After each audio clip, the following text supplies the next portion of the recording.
Hi, and welcome to another edition of Seniors Today.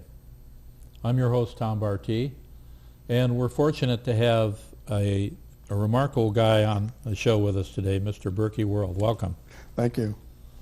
So, I wanted to start out by asking you, were you born and raised in Vallejo? I wasn't born, but my parents lived here. I got born down in Berkeley, but I've lived here all my life. Born in Berkeley? Yeah. Well, that hospital figures. There. Yeah, that figures. But when did your family come to Vallejo? Oh, actually, my grandmother on my mom's side actually came out here around the late 1800s in a covered wagon. Wow. And thus, your family's historical love for the outdoors and Yeah. Yosemite in particular, right? Absolutely. So I understand that, well, before we get into that, just so our audience knows of the many skills and talents you have, you're currently the chair of the Vallejo School Board. Yeah, president of the school board. President. And you're a retired police officer from the city of Vallejo. Yeah, spent 30 years as a police officer working patrol on graveyard. And you are also a Vietnam-era veteran? Yes, I was over in Vietnam 67, 68. And you also have been very active in the Democratic Party and throughout California, in particular Vallejo and Northern California. Yes. And some of the other stuff we'll get to it later. Okay. But again, I'm so happy you're here with us today on the show. Thank you. You know, there's a lot of people that are a part of the history of Vallejo, and you know, I consider you to be one of those people that have been engaged for many years. Mm-hmm. And it's probably how long it took you to grow your beard, right? It only took 7 months. Really? Yes. Wow. I'm going to cut it off next week. You are? Yes. Like temporarily? Yeah, start growing it back when I go backpacking in the summertime. Oh, okay. Well, that makes sense. It's a little cooler Yes. in the summer. And then also you spend a lot of time at Yosemite now. Yes, I go down there quite a bit now. I take Amtrak down, and then I can camp for a few days, then come back on Amtrak. How close can you get on the train? You get to Merced, and then from Merced to the valley floor, it's a bus, and then you can take a bus from the valley floor up to Tuolumne Meadows. Oh, okay. Oh, that's pretty cool. I love Yosemite. Yep. It's a wondrous natural beauty. That it's so great that it was preserved years and years ago. Yeah. I remember, and you probably do too, when they had the firefall at nighttime. And they started that to get people to go to Yosemite. Then they quit it because too many people were coming, and they were driving out in the meadows and everything to watch it, and were destroying the meadows.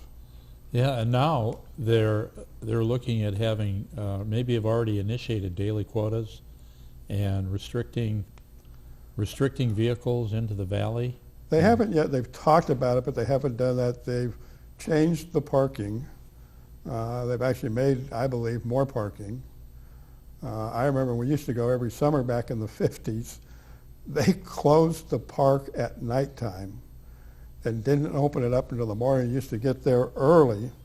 There would be a line of cars because the park was locked shut. Well, maybe that was a way of making people use the hotels and the platform tents. And I just don't think they had the people. And now they don't leave people there. They check you coming in. They check you going out. Make sure you you paid the fee going in. But your family spent a lot of time there from the early days, right? Yes. When was the first time you remember being there? 1953. Well, that wasn't too long ago. Yeah, it was. And we go every year, and we go the week before Labor Day.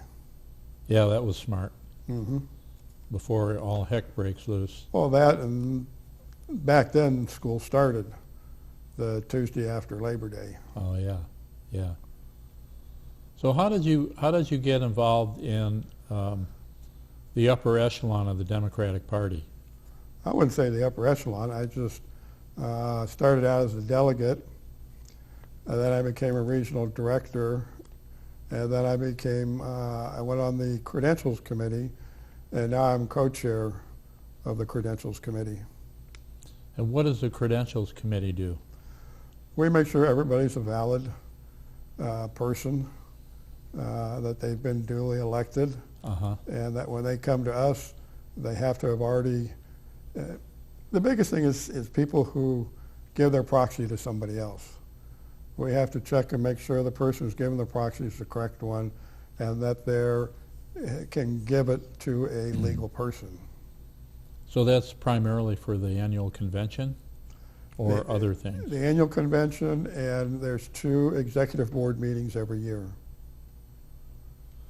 All right. Well, that's it sounds like a pretty interesting It arena is. to be dealing in. It's very interesting, especially sometimes when you're dealing with the statewide elected people.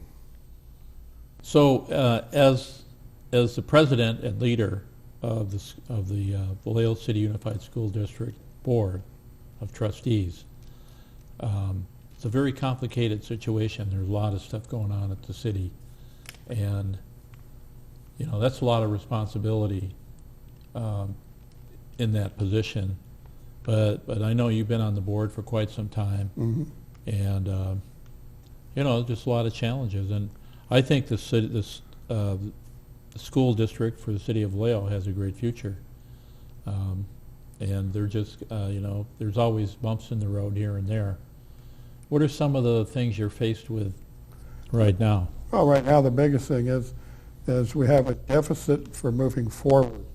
This year we're fine. It's the succeeding years. With the school board, you have to have your budget for your next year and 2 years out. That's the state law. You have to do that. And it's projected right now, until we finalize our cuts, that we'll have a $12 million, I think it's $8 million next year and $12 million the year after. But we are now, with the superintendent, making cuts to where even next year we will not have a deficit. Let me clarify one thing you were saying about the president. The president, no matter who it is, the only difference on the school board, the only difference with being president and just being a trustee is the president runs the meeting and is the chief spokesperson. Outside of that, every trustee is the same. It's not like on the city council where the mayor is elected as the mayor. The president of the school board changes generally every year, and it goes in a rotation cycle. But all the president does is run the meeting and is the chief spokesperson for the board. Right. So another big issue with school districts is the ADA, the average daily attendance, and funding for the school district is based on the ADA. Yes, it is. And the school district may have its critics. You can never please everybody. No, There's always going to be somebody complaining. But even the Napa School District is projecting a $12 million deficit over the next 2 years. So schools in general are getting crunched, and a lot of it has to do with demographics too. And you're probably somewhere at the beginning of the baby boom in that regard, and I'm a boomer. Yeah. And our generation, our kids are coming up, or actually are. My oldest is 34, and I don't know if you had kids, but the kids at elementary age right now are in that population gap where you've got all these facilities and you don't have the students. Yeah. And you have all this infrastructure. So when the funding is based on the average daily attendance, you're guaranteed to have some budget issues. Oh, yeah. What most people don't understand is the vast majority of school districts in the state of California have a money problem. It's not just Vallejo. Some critics would like you to believe that Vallejo is the only one that has a financial problem, and it's just not true. The ADA, we have a problem with that, with charter schools and with truancy. The interesting thing about truancy, there's some people right now are real hot on the truancy issue. saying it's too high, but they're the same people who 3 years ago criticized because we were not suspending kids. Now it's back with the same people, only they've changed their argument 180. Yeah. So those are the people you cannot please. Yeah.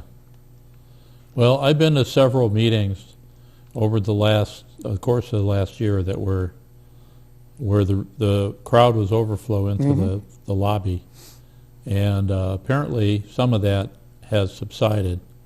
Are your meetings a little different now than they might have been 12 months ago? Yeah, it's different. We have a different superintendent who has a different way of doing the meetings. Dr. Bishop wanted to have a lot of positive reports and stuff, so our meetings ran kind of long. With Dr. Clark, we're almost all business, which is what it should be. Still have some of the positive reports and stuff, but also he runs it the same way Dr. Goldstone used to. You make a presentation and the district employee is given 5 or 10 minutes to make the presentation. It used to be it would go on for 15, 20 minutes. Like when he first came on and I told him what my thoughts were, I said, we get all this material ahead of time, same as the public, with computers and everything, websites. All that information is sent out on Friday. So everybody has a chance, 5 days, to look at the PowerPoints and whatever, and they can look it over. All I suggested to him was, all we need to do is have those PowerPoints highlighted, certain parts of it. And that makes the meeting go a lot quicker. And then everybody in the communities had a chance to look at those PowerPoints over the weekend. And if they have any questions, then they can ask the questions. But we don't need to go over every page of the PowerPoint. Yeah, I totally get that. Not every student that graduates from Vallejo High School has the finances to go to college. Correct. And I know that under Dr. Bishop's tenure, the focus of the schools has changed more towards an academy profile. So you have health academy, science academy, biological, tourism, things like that. And is that do you feel that transition has achieved a maturity, or is it still growing into what it will be? I think it's still growing. I agree with the academy concept. Not like you say, not all kids are going to go to college, though. But we need to make sure that we give them the skills and the knowledge that if they do want to go to college, they can. We're getting ready to start up a trades academy. Here in this area, I think there's 6 trade apprenticeship programs. And when the people go there, it's after high school. When they go there, they're taught a trade, and then they go out and work as an apprentice, and then they go back in for some more classroom. They go out and do some more work, and they go back in and do the classroom. And then when they graduate, what a lot of people don't understand is the money you make as a tradesperson is middle income. You're making $100,000 a year in a trades, and there's nothing wrong with anybody who works in the trades. They're no better, no worse than anybody else. If we don't have tradespeople, our infrastructure is going to fall apart. I know that being involved countywide in interfacing with a lot of the large businesses, that they love these programs because people are now being trained before they come in rather than them having to train them once they get hired. Yeah. And when they finish with the trades program, they don't owe anything. Yeah. You go to college, then you owe a whole lot of money when you come out. Yeah. But the trades program, you've got a way to make a living, you're making a good living, and you owe nothing. Why would we not make it accessible to students who want to do that? Yeah, I totally agree with that. There's a number of organizations in Vallejo now that are working towards providing first-year scholarships for kids that can't afford it from the Vallejo School District, and I think it'll be expanding to St. Pat's, St. Vincent's, and some of the others, MIT. And it's called the Vallejo Business Education, or Education Business Alliance. Nice. Yep. The educators wanted education before business in the name. But I don't care which comes first. yeah, but they're starting off incrementally, and I think next year they'll be doing 15.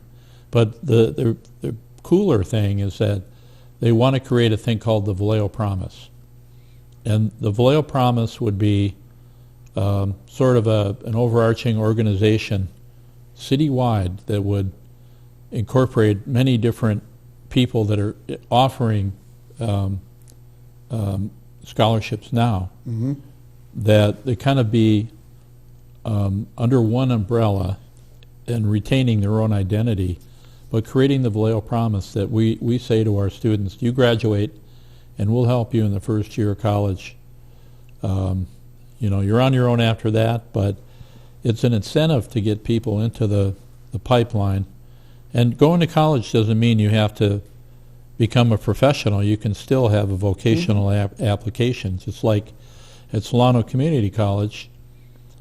I was there at their engineering and AutoCAD school, and they have people being hired before they graduate just because they're in the class. The demand is so great out there. Oh yeah, there's demand for all of the trades. Yeah. We can't just focus on college.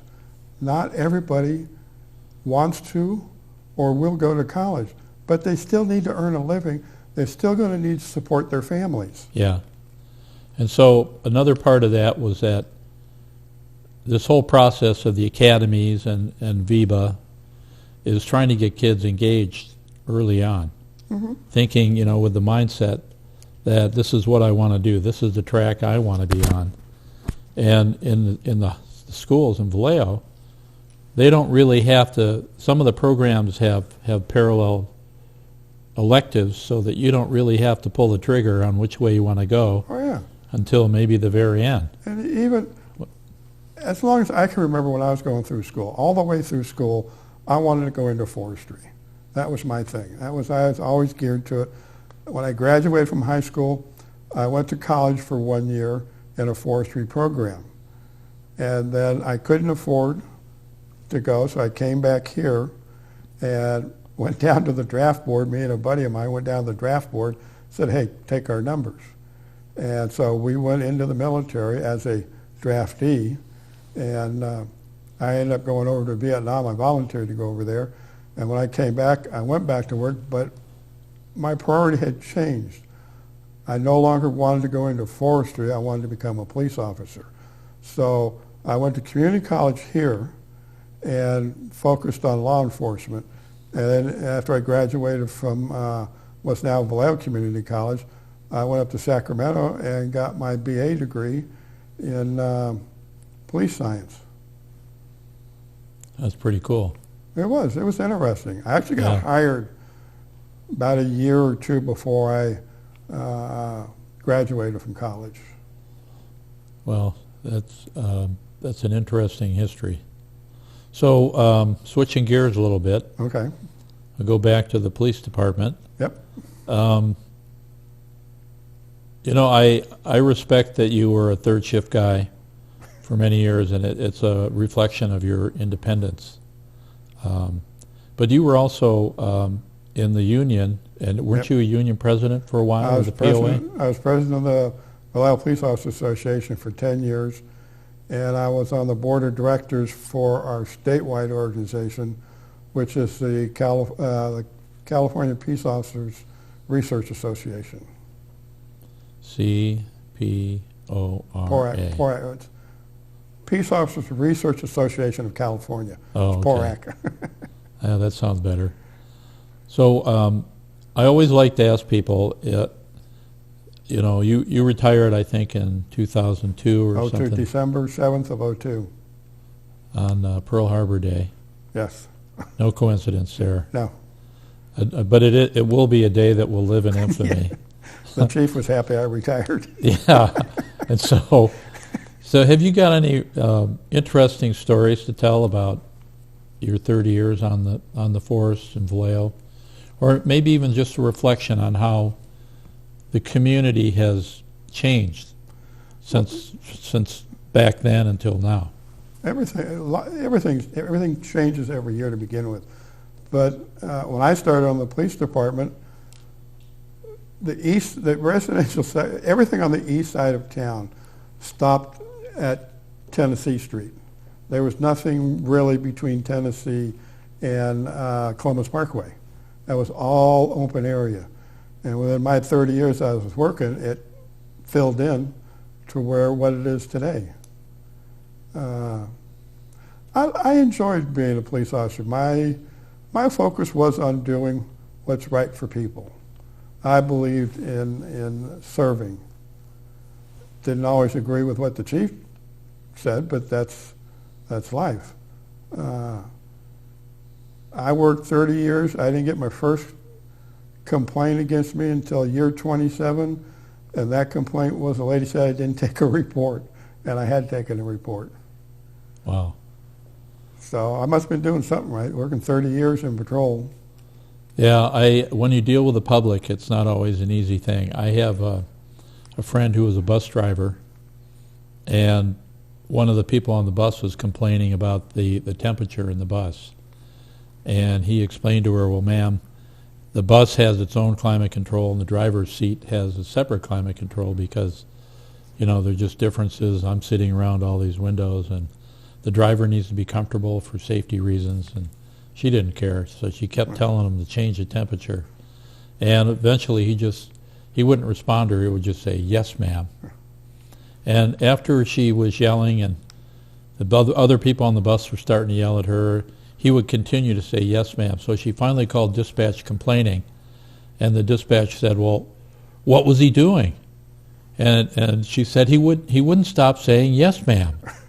So I'm sure, you probably had situations like that with... Yeah, in my 30 years, I looked at it, I got paid to deal with people. And a lot of times people would get real upset at me just because I was there. But my attitude was I was there to help. A lot of times we'd come out from a call, and my backup would say, well, why'd you let them talk to you that way? And I would say, because I get paid to let them talk to me that way. For me, if I went into a call, I would let them vent for a short period of time and then slowly start taking it over. And very rarely did I ever get into a scuffle with somebody because I believed in treating them like I wanted to be treated. We said rarely. That means that it did happen, Well, there right? was a couple times, but I never got anything more than a wrestling match. Wow. Never had to hit anybody or anything like that. It almost all in police work in general. That's generally what it is. You end up in a wrestling match. Yeah. It's not. Are there knockdown, drag out fights? Absolutely, but they're not as prevalent as a lot of people think it is. Yeah. All you do now is you see the ones that happen, but you don't see all the good things that the police officers do.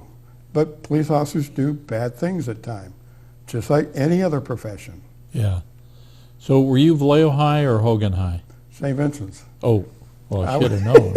I went to public school until the 9th grade, and then I went to St. Vincent's. So I got 2 brothers and a sister, and my mom and dad made my sister go to St. Vincent's.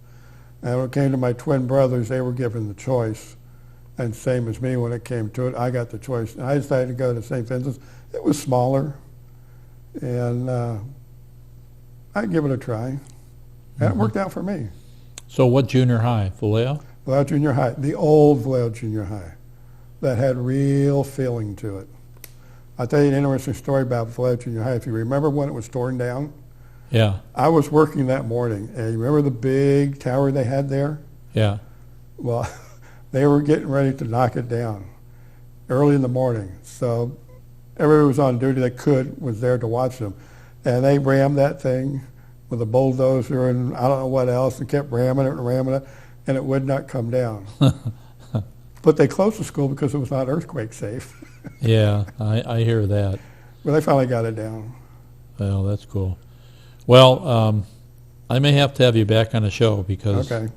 there's a lot of history up here, or up there, and it's a great thing to be able to share that with our viewers and the people in A Vallejo. quick thing is, a lot of people don't know of all the catacombs underneath the old downtown. Well, we'll save that for the next time. Okay. But thank you for being on with us today. Thank you for inviting me. So that's all the time we have for today. Our show airs at 6 p.m. Tuesdays and Thursdays on VCAT.TV, streaming live video, Comcast 27 and AT&T Verse 99. Come see us again next time.